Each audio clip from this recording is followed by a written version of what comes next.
The station called Halcyon Drift floated quietly between two pale stars, moving so slowly that no one on board ever felt the motion.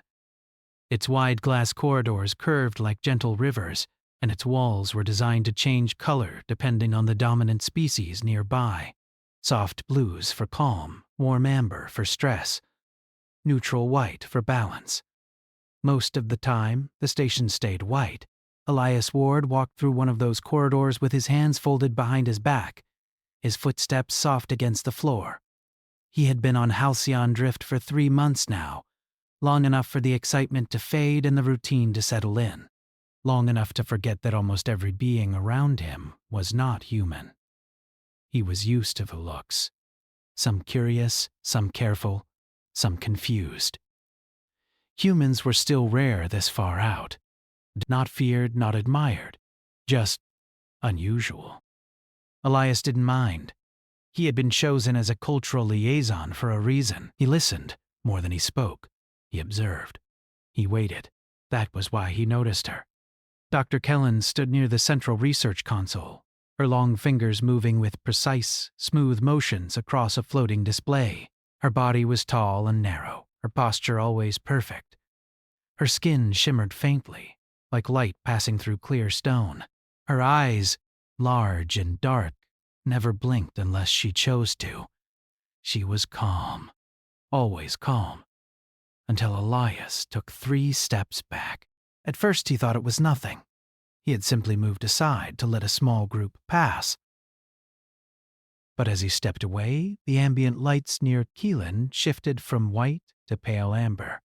She paused. Her fingers hesitated in the air, just for a moment, as if the commands had slipped out of reach.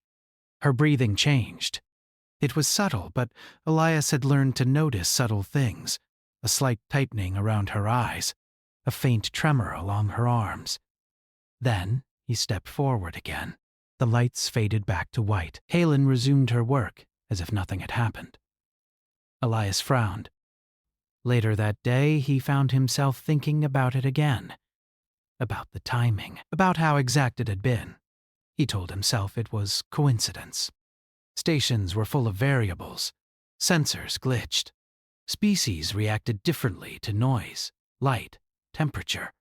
Still, the feeling stayed with him. The next time it happened, he was sure. They were alone in the observation ring, looking out at a slow-moving nebula that painted the glass in soft purples and golds. Kellen was speaking in her even, measured voice, explaining a complex data pattern to the station's AI. Elias stood nearby, listening quietly. When the conversation ended, Elias took a step back, giving her space, the way he always did. Halen stopped speaking, mid-sentence. Her head tilted slightly, like she was listening for something that wasn't there. Doctor. Helen? Elias asked. She didn't answer right away. Her shoulders rose and fell once, sharper than usual. Then, without turning to face him, she said, "You have increased the distance." Elias blinked. "Yes, I didn't mean to interrupt." There was a pause. Too long. "Return to your previous position," she said. It sounded like a request, almost like relief. Elias stepped closer. The change was immediate. Her posture eased, bide. The tension drained from her arms. The lights along the floor returned to white. She exhaled slowly, carefully, as if steadying herself. They stood like that for a moment, the nebula drifting past them in silence. "I apologize," Kaylin said at last. There was a momentary disruption. Elias hesitated. "Are you all right?" She turned then, her dark eyes fixing on him. He expected irritation, maybe confusion. Instead, there was something else there. Focus. Intensity.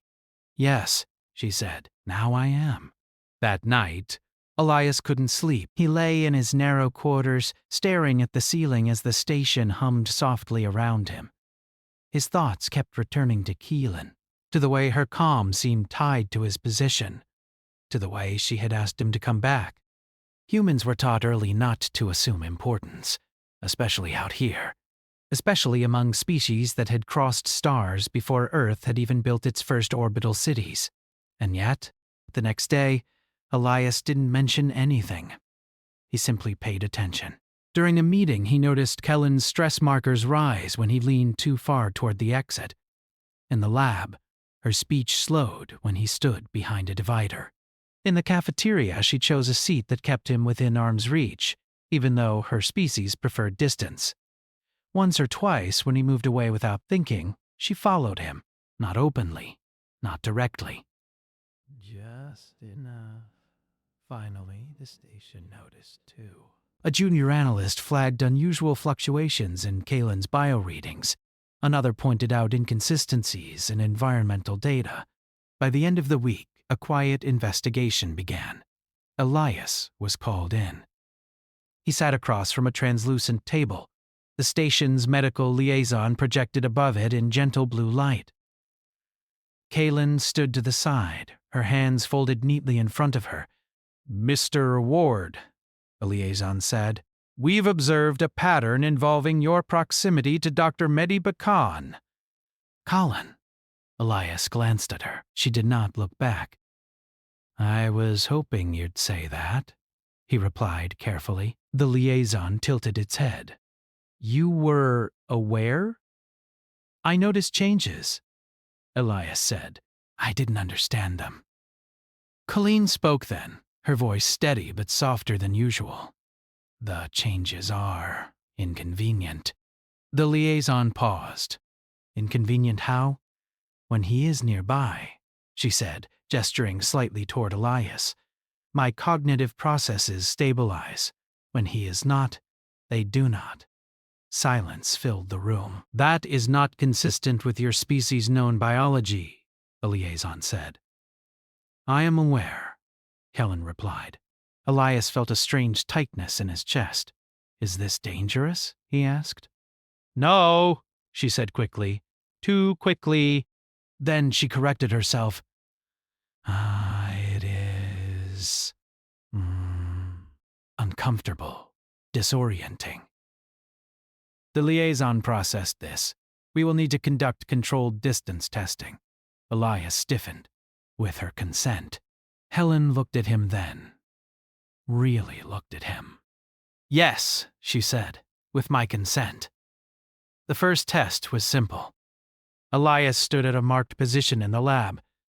Kellen stood opposite him. Sensors tracked everything: heart rhythm, neural activity, environmental response. "Step back 1 meter," the liaison instructed. Elias did. Kellen's readings spiked almost immediately, not dangerously, but clearly. Her breathing grew shallow, her hands clenched.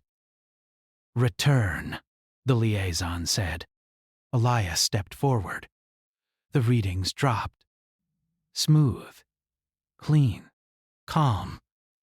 Kellen closed her eyes for a brief second. They repeated the test at 2 meters 3. Mini Vanishway 5. At 7 meters, Highland swayed. Elias moved without thinking, crossing the distance in long strides. He stopped just short of touching her. She steadied. "I'm sorry," he said softly. She shook her head. "Do not be.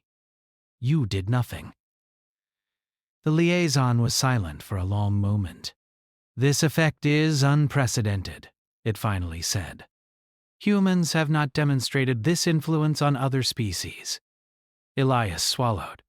"I'm not doing anything." "I know," Heelan said quietly. That was the part that frightened him. In the days that followed, word spread through the station. Not loudly, not publicly, but carefully, through official channels and quiet conversations. Elias felt eyes on him, more often now. Not curious this time.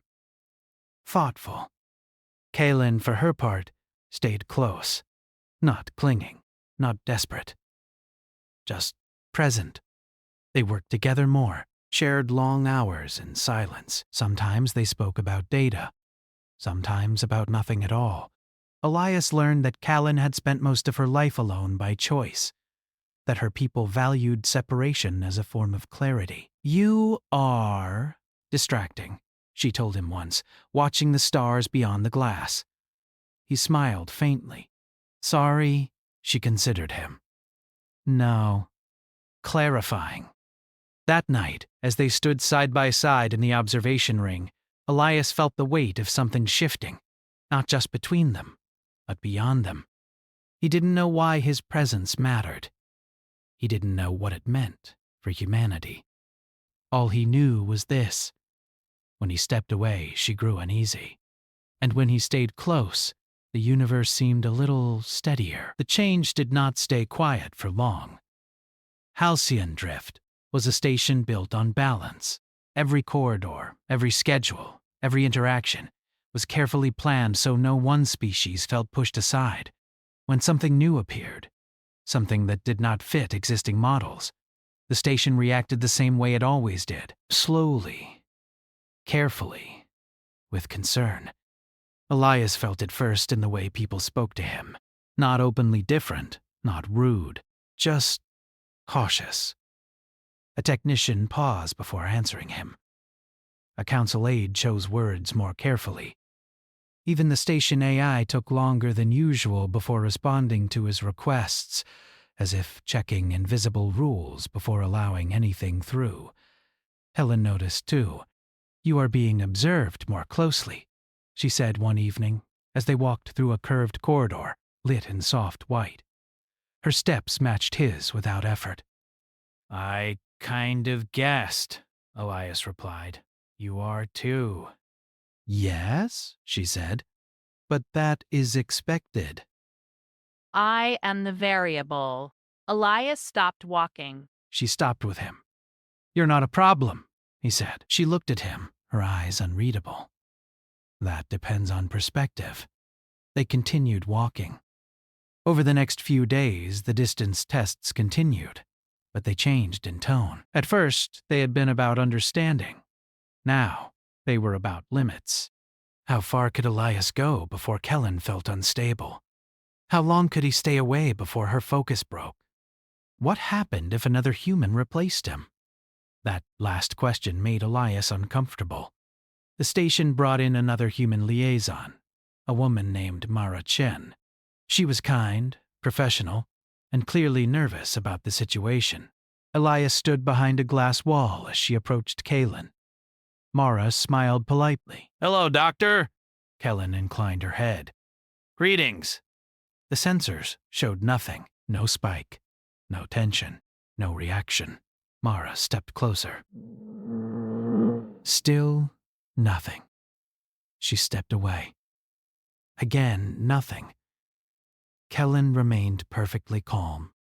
Elias felt a strange mix of relief and guilt. The liaison overseeing the test spoke quietly. It appears the effect is not species-wide. No, Kellen said. It is individual. Mara glanced toward the glass, meeting Elias's eyes for just a moment. She looked almost apologetic. Later, Elias found Catalina alone in the observation ring. The nebula outside had shifted, now glowing a deep blue.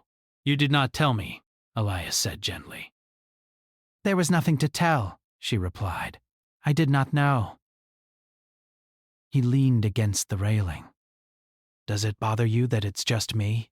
She thought about that longer than usual. No, she said. It troubles me that it is unexplained.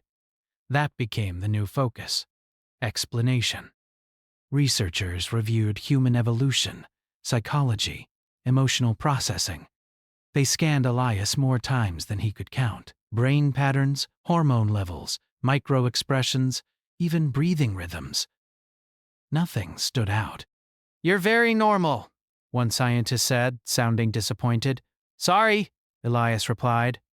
Despite the tests, the effect did not weaken. If anything, it became more defined. Helen's work efficiency increased when Elias was nearby.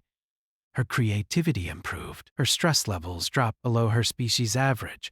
Other stations took notice. Messages arrived. Quiet requests at first. Then official inquiries. Could humans be used as stabilizing agents? Could their presence reduce cognitive strain in high-stress research environments? Could this be Replicated? Elias hated the way those questions sounded. Kaelin noticed his discomfort. "You are afraid of being used," she said one evening.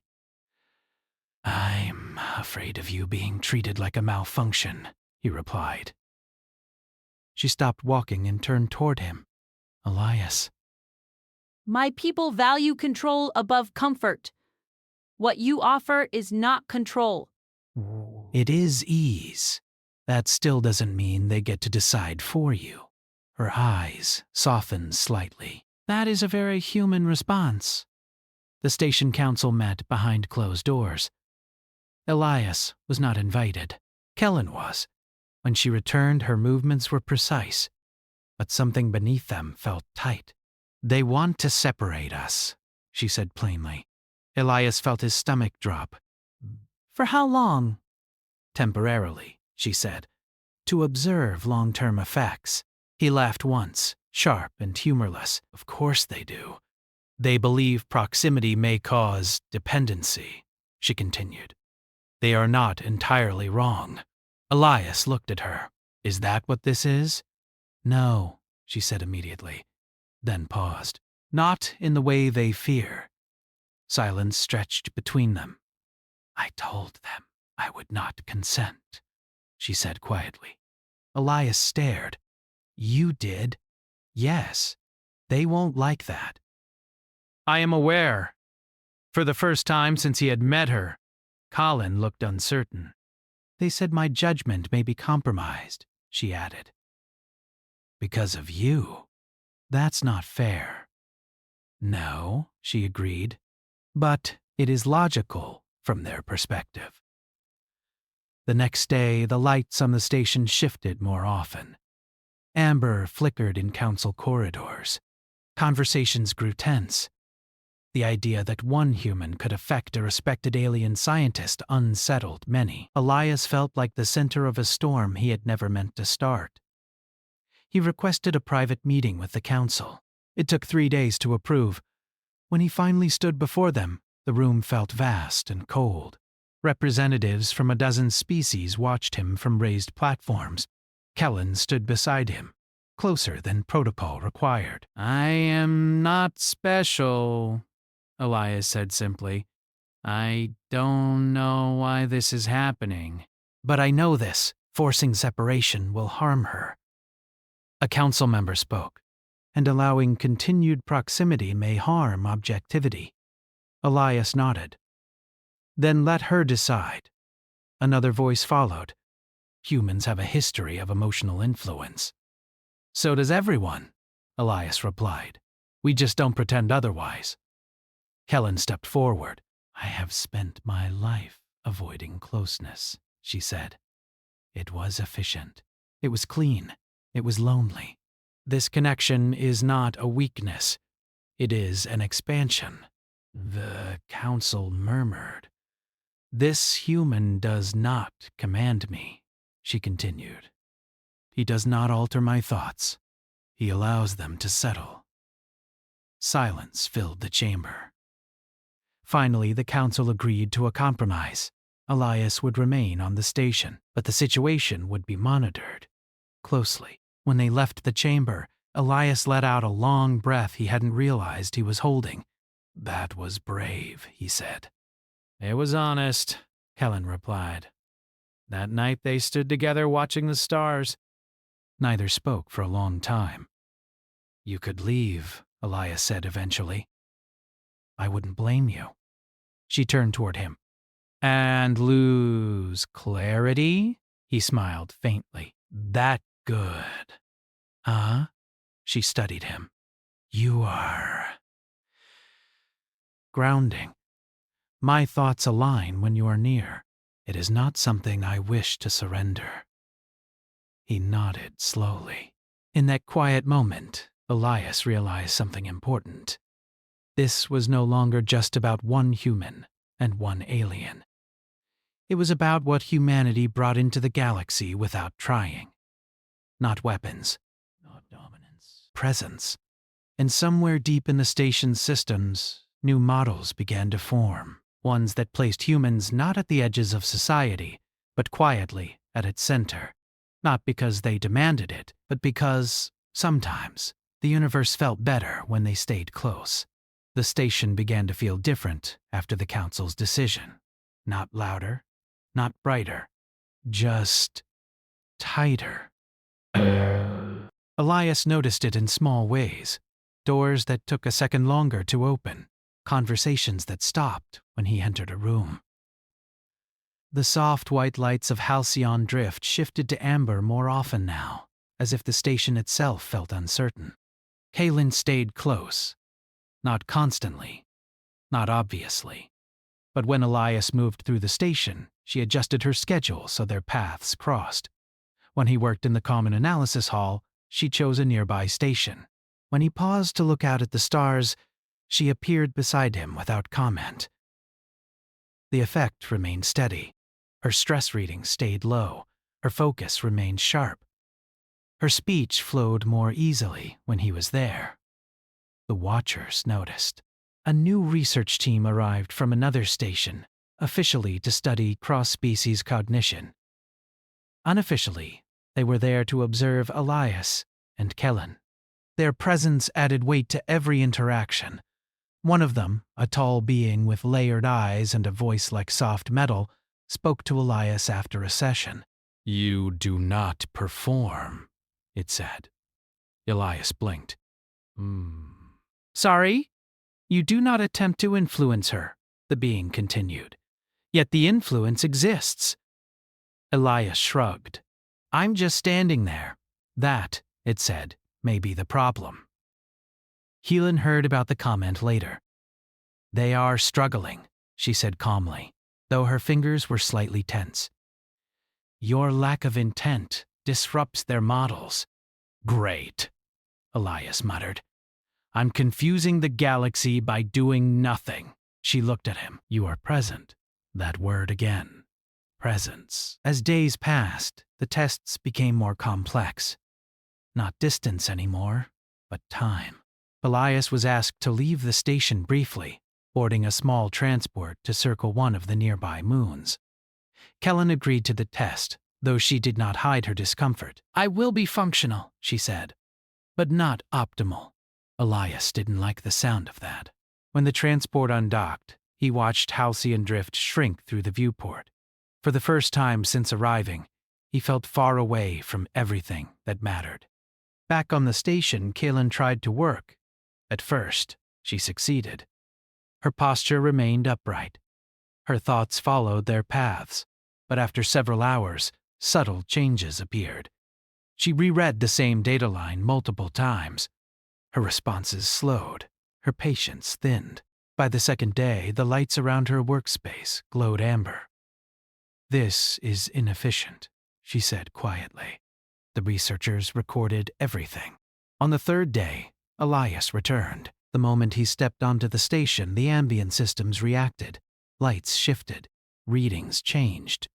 Kaylin, across the station, paused mid-thought. She closed her eyes. When Elias reached her, she exhaled slowly, the tension leaving her frame like a held breath finally released. "You are back," she said. "Yes," he replied. "I'm sorry it took so long." "It was acceptable," she said. Then, after a pause, added, "but unpleasant." The conclusion was clear. Separation did not destroy Kellen's abilities, but closeness improved them in ways that could not be ignored. The reports went out. Other stations responded. Some were curious, some skeptical, some uneasy. One message stood out, sent from a distant research hub. If human proximity stabilizes alien cognition, what happens when humans are removed? The question lingered. Elias felt it like a weight on his chest. "They're thinking long-term," he said to Kellen one evening. "What if people become dependent?" Helen considered this as they stood near the wide observation glass.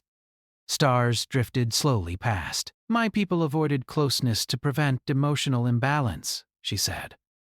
"It made us efficient. It did not make us complete." "That doesn't mean humans should become a tool," Elias replied. "Boop?" She turned to him. You are not a tool. Tools are controlled. You are not. The station council convened again, this time openly including Elias in discussions.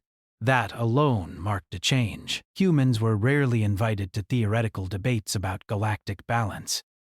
"You introduce a variable we did not anticipate," one council member said. "Human emotional resonance."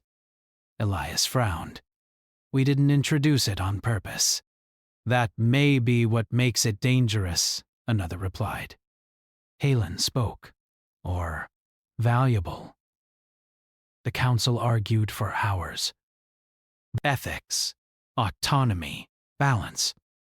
In the end, no decision was reached, but the galaxy was already reacting.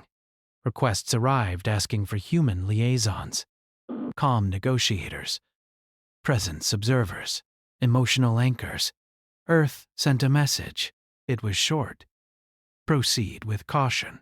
Do not allow exploitation. Elias felt a strange mix of pride and fear.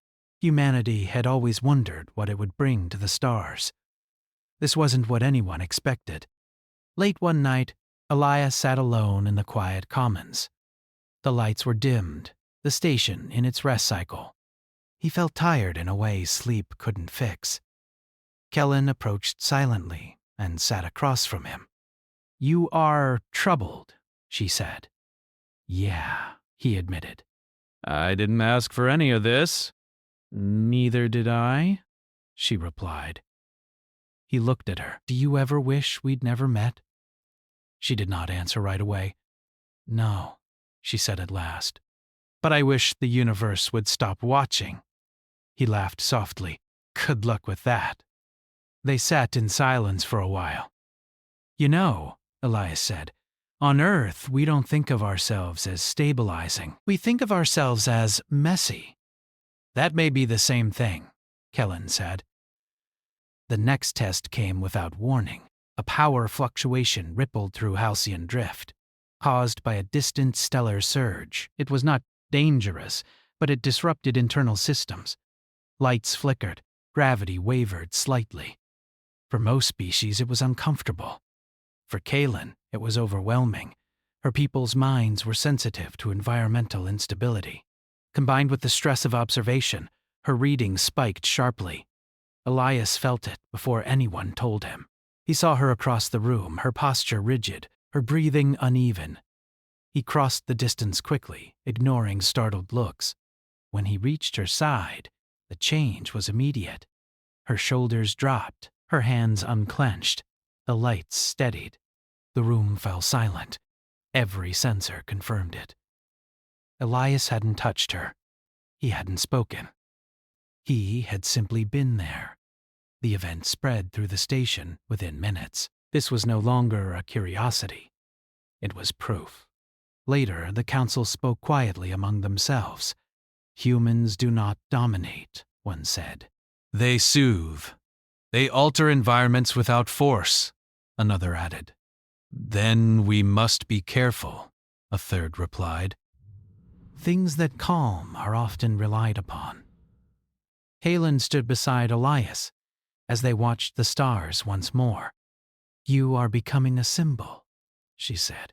"I hate symbols," Elias replied. She allowed a small, unfamiliar smile. "So do I." He looked at her. "What happens if I leave one day?" She did not answer immediately. "That," she said softly, "is a question I am not ready to test." Elias felt the weight of that honesty. The galaxy was changing its view of humanity, not as conquerors, not as children, but as something unexpected, a quiet constant. And as Halcyon Drift drifted through the endless dark, one truth settled into place. Humanity's greatest strength was not what it built or destroyed. It was the simple, powerful act of staying close enough. The galaxy did not change all at once.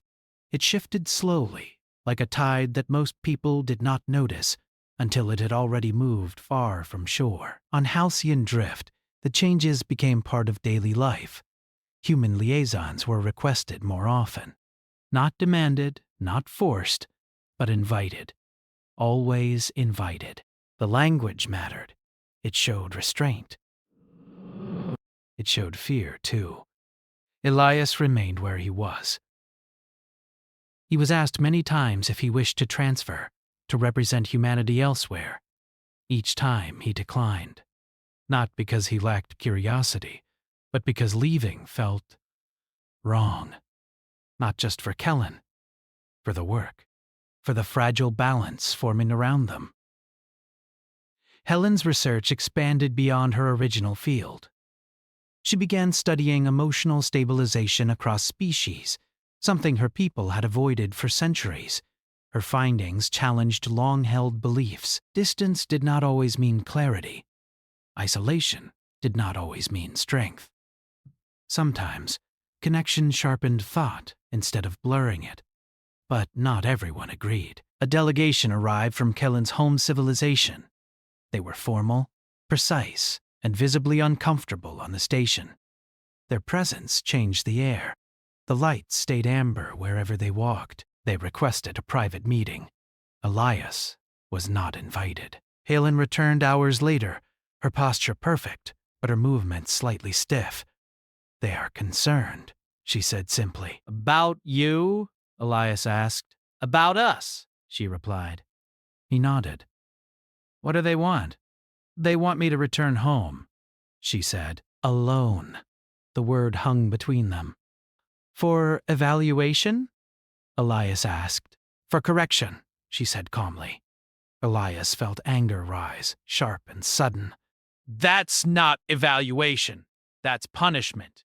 "In their view," she said, "I have allowed inefficiency to influence my judgment." "You've never been more effective," he argued. "They do not measure effectiveness the same way anymore," she replied. The station council responded quickly.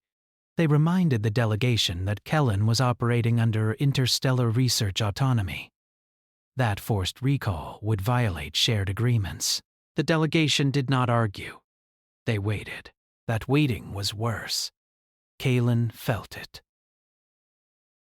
Elias could see it in the way her focus slipped when he was not close enough, in the way her thoughts circled instead of moving forward. "You don't have to stay because of me," Elias said one evening. "I am staying because of me," she replied. But doubt had entered the space between them. The delegation began speaking to others.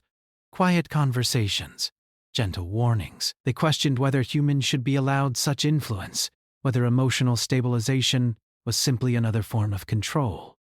Elias heard the word dependency again. He hated it. One night, unable to rest, Elias requested access to archived human research, old studies on empathy, mirror neurons, social bonding. He read until his eyes ached. Humans had evolved in groups. Survival depended on reading others, feeling others, staying close. It wasn't magic. It wasn't dominance. It was adaptation. Kalen joined him hours later, standing silently until he noticed her. "You are searching for justification?" she said. "I'm searching for understanding," he replied.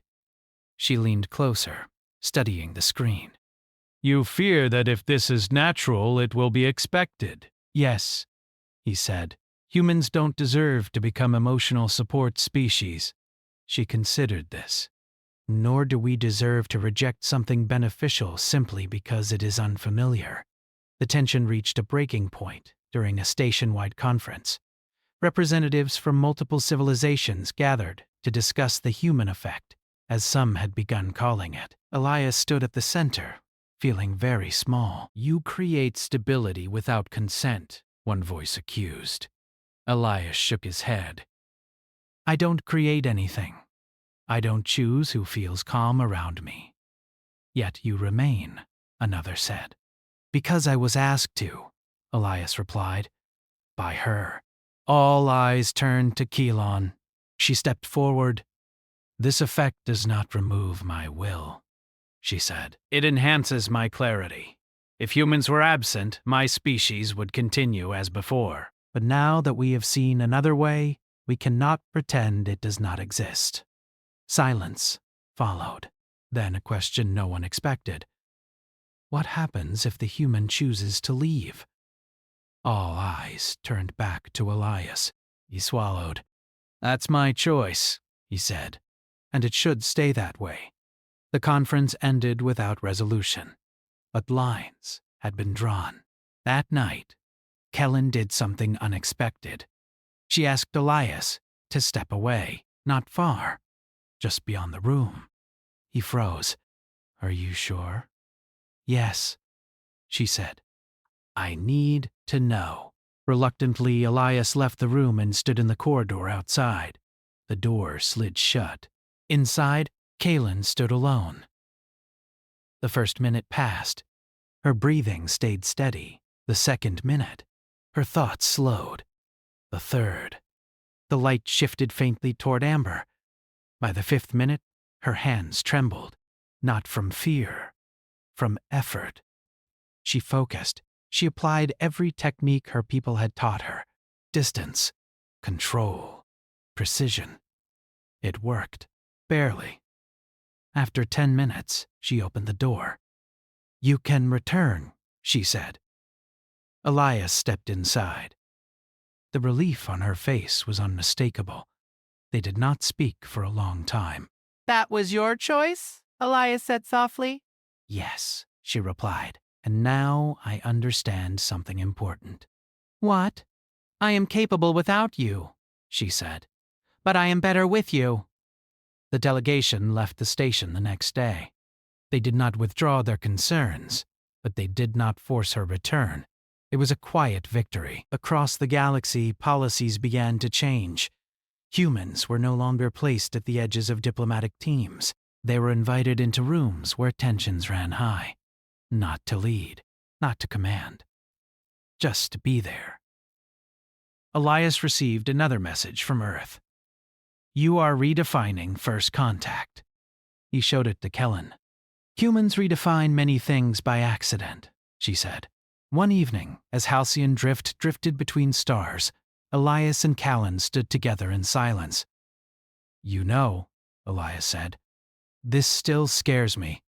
That is acceptable, she replied. Growth often is. He looked at her. If the galaxy ever asks too much, then we will say no, she finished. The station lights glowed white around them. Balance, for now. The moment that changed everything did not arrive with alarms or urgency. It arrived quietly, the way most important things did. Halcyon drift was passing through a region of space known for irregular energy flows. Not dangerous, but unpredictable. Navigation systems adjusted automatically. Shields held steady. For most stations, it was routine. For minds sensitive to instability, it was not. Across the station, stress readings rose. Conversations became shorter. Movements grew sharp. The lights shifted to amber and stayed there longer than usual. Elias felt it before anyone spoke to him. The air felt heavier, like the station was holding its breath. Curlin stood beside him in the observation ring, watching the stars bend slightly as space warped around them. Her posture was calm, but Elias could feel the effort behind it. You're pushing yourself, he said softly. I am managing, she replied. Then, after a pause, but it requires focus. The station council convened quickly. This time there was no debate about whether Elias should be present. He was requested. That alone said everything.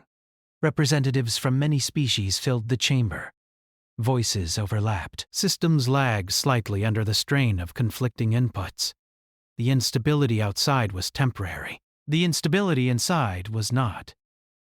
One by one, species reported rising cognitive stress, not panic, not collapse, but distraction, confusion. Reduced efficiency, small things, enough to matter.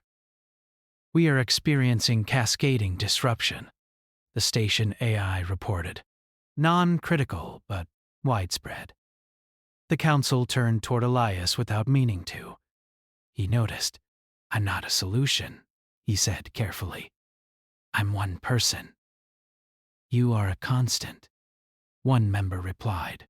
"And right now, constants are valuable." Elias looked at Halen.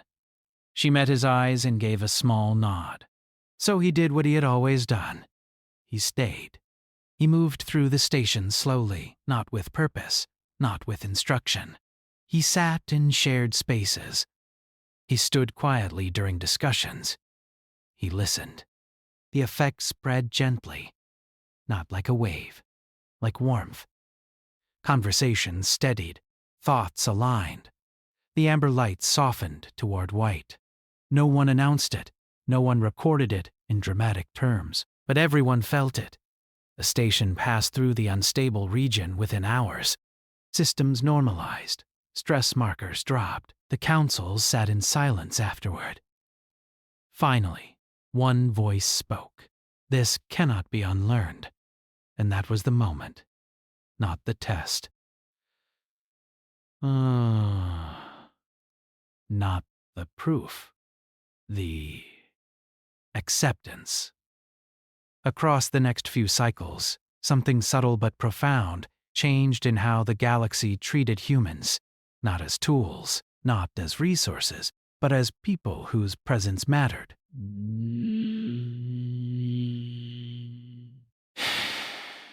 New guidelines were written. Carefully, respectfully, human proximity could be requested, never required. Consent was mandatory. Duration was limited. Humans were never to be isolated into roles where they were needed to function. They would remain free. Earth approved the guidelines after long debate. Elias read the message alone in his quarters. His hands shook slightly as he finished.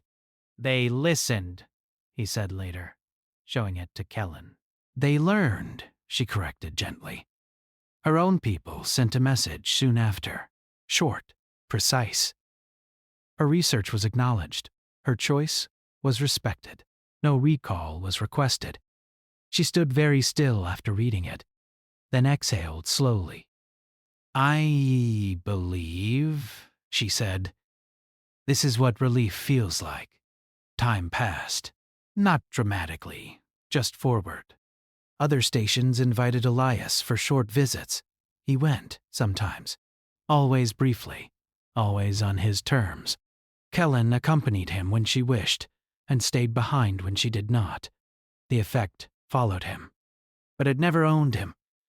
Years later, the galaxy would give humans a name. Stabilizers. Not officially. Not in law. Just in language. The ones who made rooms quieter. The ones who made thoughts clearer. The ones you wanted nearby when things felt like they were slipping. Elias never liked the term. It sounds like we're furniture, he said once. Kellen smiled. Reliable furniture. Life on Halcyon Drift settled into something close to peace. The station returned to its soft white glow most days. The tension faded. Elias and Kalen worked side by side, not as subjects, not as symbols, just as colleagues, sometimes as friends. Sometimes as something quieter and deeper that did not need a name. One evening, long after the galaxy had stopped watching so closely, they stood together at the observation glass. The stars were calm tonight. No distortions. No warnings. "Do you ever wonder," Elias asked, "what happens after we're gone?" "Yes," Helen said. "Often. What do you think they'll remember?" She considered this carefully. "They will remember that humans arrived without certainty," she said. "Without dominance. And yet, they changed us." He chuckled softly. "By standing around." By staying, she corrected. Elias leaned against the railing. "You know, back on Earth, people always thought HFY stories were about winning, about proving we're the strongest." Keelan tilted her head. "Are they not?" "No," he said. "They're about surviving in ways no one expects." She looked at him. "Then This is a very human story. The station lights dimmed slightly as the night cycle began. The hum of systems softened. Kalen stood a little closer to him than necessary. Elias did not move away. They stayed there, watching the stars drift past, neither trying to change the universe, knowing now that they already had, not with force, not with fear, but with the simple, powerful truth that sometimes being close enough is everything. The universe had not solved its questions, but it had learned something rare. Strength did not always arrive loudly. Sometimes it stood quietly beside you and stayed.